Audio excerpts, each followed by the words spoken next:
Hello, my name is Steve. In this training video, we're going to be taking an image out of our sample folder. I'm going to come up here to File, use the drop down and go down to Samples. And I'm going to choose a 17 kilobyte file, this Tiny League logo. This logo here is a 17.3 kilobyte image. We're going to open it. That's a GIF image. And it is 72 dpi, 260 by 138 pixels. It's two different colors, and it has two different fonts. One is ConnectedScript, and these fonts are at an angle. So I'm going to show you, how we can clean this up using Graphic Tracer. So the first thing, we've loaded our image, and you can load any bitmap file formats, your JPEGs, your GIFs, TIFFs, BMPs, PICs, PNGs, any of the major bitmap file formats. You can also copy and paste directly into the program or scan your different logos into the program. Once we have loaded our image, it moves us over to the next button here. It says Separate Colors. In this box, we use the color picker tool, and we can separate the colors that we want to be vectorizing out of this image. I can come down and click on the blue. I can do this manually. I'm going to delete that black by selecting that black and click Delete. I can also choose my colors, by the way, without the color picker if I use the automatic. If I click on that, it automatically detects the colors that are part of that image. If it picks up some colors that you don't want, you just delete them, like I deleted that black, or you can use the color picker tool to select colors that maybe Graphic Tracer didn't pick in the automatic mode. But at any rate, we have brought the image in and we have separated the colors. The next thing we're going to want to do is we're going to want to process this image. Now, by processing the image, what that does is it converts everything in this image to pure color, the pure blue and the red. And you can see, if I come in here close, you can see we have various shades of blue as we look at the pixels very closely. When I come through and I click Process, it eliminates all those and converts everything to pure colors. Now, if I want to see my original bitmap, I can hold my space bar down. I can also go through on an image and I can select a color and I can boost that color slightly if I want to. Once I get the colors selected, as I've worked through here, I can go through and I can use this bucket fill or the bitmap brush if I want to clean stuff up or add a little bit. If I wanted to add a color, I select that box there with my bitmap brush. I can come in here and I can connect and add a little bit of things if I want to clean that up a little bit and make it look a little bit more like the original. I'm now going to go through, though I've separated my colors, the colors that are part of my graphic, and I'm ready to vectorize this image. So I come over and I click Create Vectors, and Graphic Tracer has just turned that image into vector, and you can see what our initial vectorization is, which is pretty decent when you compare the low resolution image that we started with, but it certainly isn't perfect. You can see the contours are irregular and we've got letters that are kind of rough a little bit, but if you were using that very small, you could probably get away with it on some things. But we want this image to look perfect, whether it be blown up the size of a billboard or reduced to the size of a small imprint on the crest of a shirt, or even imprinted promotional item with that logo. So the next thing we do is we've created vectors. We're going to begin by cleaning up the text. We're going to move from the Create Vectors over to the Text tool. I click on the Text button, and we're going to start with the word tiny. Now, if I click on the T, you can see I've selected that. I'm going to hold my Shift key down, and I'm going to click on the I, N, and the Y, like so. And I'm going to come over here to the option where it says Identify Font and Replace. Now, Graphic Tracer can identify over 100,000 different fonts from a variety of font libraries. Plus, you can add your own font collections in using the options to build collections of your own font libraries and search through them in seconds. Now, in the Fonti, when we click on the Identify Font and Replace, it brings me to my Fonti tool. And here you can see it says Straight Text, and we've got this straight line right here. Now, the straight line is the baseline for my letters, and it's not straight line text, so I'm going to use this drop down. And here I have some options. I've got angled text, vertical text, free characters, circular arc, curve, and distorted. I'm going to choose angled text, and Graphic Tracer quickly recalculates the baseline to those letters, and you can see it detected the angle of the word tiny. Now I'm going to come over and I'm going to click the button that says Next. And as we go through this, you can see there's helps over here in the right column you can always refer to, but I'm going to come over here and I'm going to click the word Next. And here it's going to go through and try and detect what the letters are the Graphic Tracer is going to be looking for. Now when you look at the letters down below here, there are optical character recognition. Recognize this as a capital T. I can tell because it's got the shift sign down here. This next letter here, it doesn't have the shift sign, so it thinks that's a lowercase l. So I need to correct this, so I'm just going to highlight that with my mouse, and I'm going to type in a capital I. And now you can see it's got the capital sign. Now if that were to be a 1 and I were to type in a 1, you can see it changes that to a number sign. But we're going to keep a capital I. Sometimes capital I's and 1's and lowercase l's, get confused, or zeros and capital O's. But I've got a capital I, capital key, capital I, capital N, and capital Y. All my letters are correct, so I'm ready to do my font search. So I'm going to come over to this button over here back in my Fonti box in the left, and I'm going to click the word Next. And Graphic Tracer is going to quickly search through a library of thousands of fonts in just seconds, and it's going to build a prioritized list of potential fonts over here at the right. And now you can see in this box some of the fonts are listed in gray and some of them are white. These are fonts out of the Fonti library, and I can scroll down through these. What I'm looking for, and this tells me the name, Balloon BT Extra Bold, and it tells me the library that it came out of, such as the URW Sign Making Collection, the Bitstream 500, CorelDRAW X4. And as I scroll down farther, you can see here we've got a font showing up in green. Now, as we're scrolling through these fonts that are in gray or white, they're fonts that are used for identification purposes, but I'm not able to replace with those. But the fonts that are green are fonts that I own. So you can see I've got Balloon BT Extra Bold. It's from one of my font collections. If I go down farther, you can see Balloon Extra Bold from the CorelDRAW 9 fonts, and I do have that one, so I can select that. Notice my Replace button is highlighted. Now here you can see another font from the Canon fonts. It's called Stormy Regular. I click on that, and you can see that's still a font that looks like correct font. So Stormy Regular out of the Canon fonts or the Green Street fonts are also matching fonts, different names. Activa Caps SSI from Southern Software, you can see that's a matching font. Batavan Regular, you can see that's a closely matching font. And so you can see here there's a lot of different names for this same font. Here's a Bazooka Regular, and that's a matching font. As I can scroll down, if you look closely at the left here, you can see the different fonts that match up. Now here's one here that shows up in gold.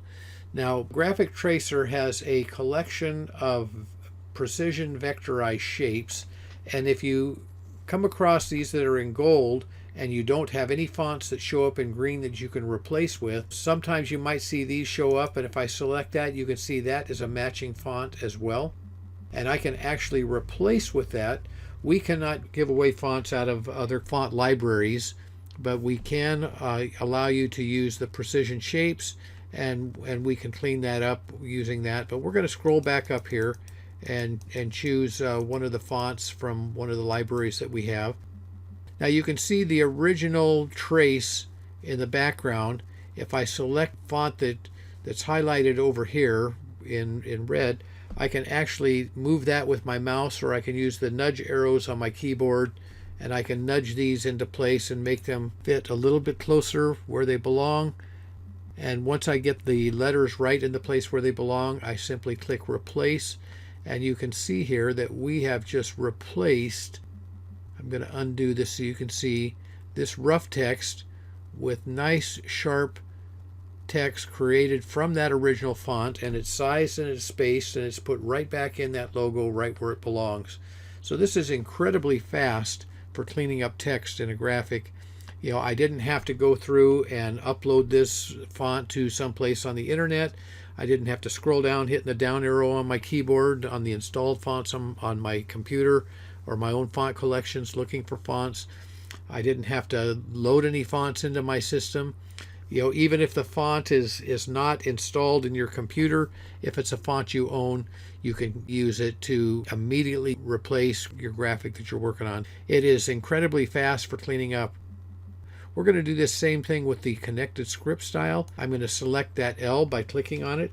I'm going to hold my shift key down and I'm going to click on the E and the EAGUE, all highlights because it's all connected together. I'm going to come over here to identify font and replace, and you can see the font is selected in my window.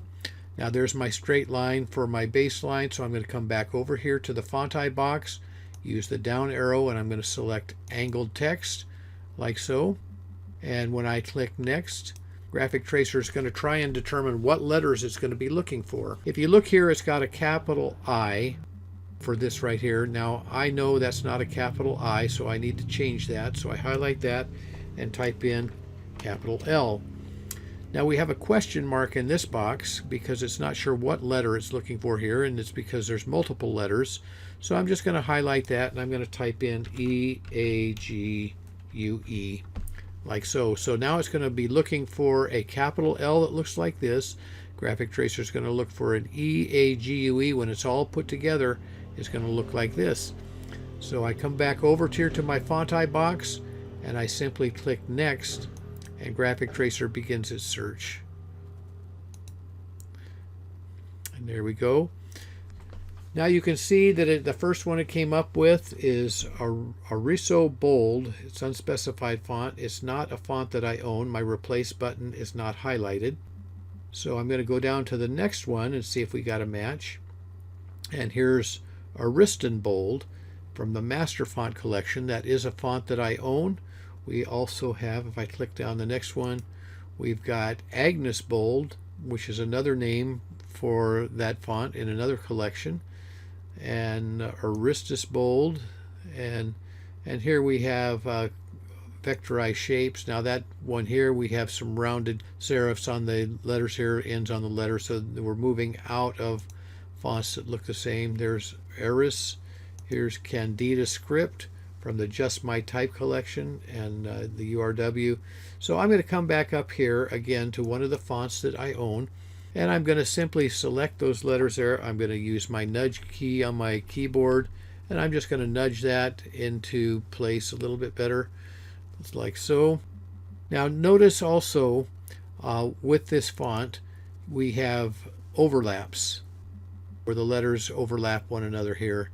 Now with those, we have, when we replace, we're going to have Graphic Tracer automatically weld those together. So I'm going to make sure that there's a little check mark here in this little weld box.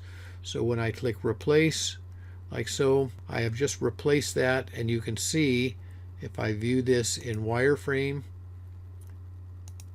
you can see it's nicely welded all those letters together, and so I don't have to do that. So we're going to view that back in its fill. So now we have replaced the text in this graphic. We have these irregular contours that we need to replace, and Graphic Tracer has a feature that can recalculate and replace contours. So I'm going to select the text that we've just selected, that we've just replaced. I click on the L, hold my shift key down, and I clicked on the TINY, and we've selected those. And I'm going to come up here to replace objects. I'm jumping over this adjust shapes and going right over to the replace objects, because in this box right here we have a replace contour feature. So if I go through and just click on this removing old contour, and we do a preview, you can see that Graphic Tracer does a preview. You can see the red outlines and the black outlines where it's not quite where it needs to be. So we're going to increase this 0.4, and we'll preview that one more time until we get this just where we like it. You can see now what Graphic Tracer is going to do is going to take out the old contour and replace it with a new when I click apply, just like so. We've just replaced that. So now if we want to go back up and replace the next contour, let's see here, 0.04, we're going to go to let's double that, 0.8. We'll preview, and that takes us out to our next contour. We've just doubled that same distance, 0.8, and we're going to click apply. And for the last one, we're going to do 0.12, and we'll preview that. We'll go out another 4, and we click apply, and we have just replaced all 3 of those contours. They've just been recalculated and replaced with just a click of my mouse. All we have left are these stars. I'm going to come over here, and we're going to come to view, and I'm going to use a vertical guideline, and I'm going to click right at the peak of that star, like so. And the reason I did that is I want to do my alignment here on my star, so I'm going to nudge that over so I've got this node and this node aligned. And we're going to take this corner here, I select that, and we're going to convert that to a corner. You can see a preview right down here when I hover over that. And I'm going to do the same thing over here real quick. We're going to convert those to corners. Now, green lines are straight lines and red lines are curves. If I take a red line, which is a curve, and I just double click on it, it turns it into a straight line. Now I'm going to select that node right there. I'm going to hold my space bar down, and I can see my original bitmap in the background, so I'm just going to nudge that over just a little bit and release that, and I'm going to select this node right here, and I'm going to nudge that up a little bit and release that, and I'm going to take this node right here, and I'm just going to nudge that down just a hair. And so I've cleaned up this half of the star. I'm going to select that half of the star just like so, and we are going to mirror that horizontally and use that to clean up the other half of the star, like so. Now with that star selected, I'm going to come over to my replace objects, and we have a tool here that says copy shape to an object. I'm going to select that tool, and with that tool selected, I have a pointer here. Now anything I point at and click is going to reproduce this star. So if I hover over that star, you can see it would transform that star to be just like this star over here. But I really don't want it that large, so if I hold my shift key down, it automatically resizes, and I click on that, and I've replaced that star. You can see how that fits against the original by pushing my space bar down. All I have left now is this star right here, so I'm going to use my node editing tool, and I'm going to select this node right here, hold my space bar down, and I can just kind of nudge that and place that where I want it to be. And I'm going to take this point right here, and I will just nudge that down just a little bit. Now with that node selected right there, I'm going to hold my control button down, and I click this node right over here, and you can see it's selected these 3 nodes on this angle. So with that angle selected, I can come over here to mirror symmetrically and click on that, and I have just mirrored symmetrically angles on that star. At this point here, I have completely cleaned up this graphic, and we will view that. You can see all of the stars have been cleaned up, all of the fonts have been cleaned up, and they're perfect. The contours have been replaced. I can now come over here to save. I can jump all the way over at this point because I'm done. I come to save, and at save I can either export this as an AI, EPS, DXF, PLT, SVG, or vector formats, or I can export that as a bitmap, as a PNG, a JPEG, a GIF, or a BMP. If you have any of these programs right here, we have a one-click interface to Adobe Illustrator, CorelDRAW, SignCut Draw, Affinity Designer, Inkscape, FlexiSign, SignLab, RDWorks, or Photoshop. If you choose any of these, I happen to use CorelDRAW. So if I choose CorelDRAW, I merely come over here and I choose the version of CorelDRAW that I use. I click transfer, and Graphic Tracer will automatically transfer this image right directly onto a page of CorelDRAW that I have open. So that is how we clean up this graphic. I hope this has been helpful to you. Download the program, and you'll go to that file menu, and you can do this on your own.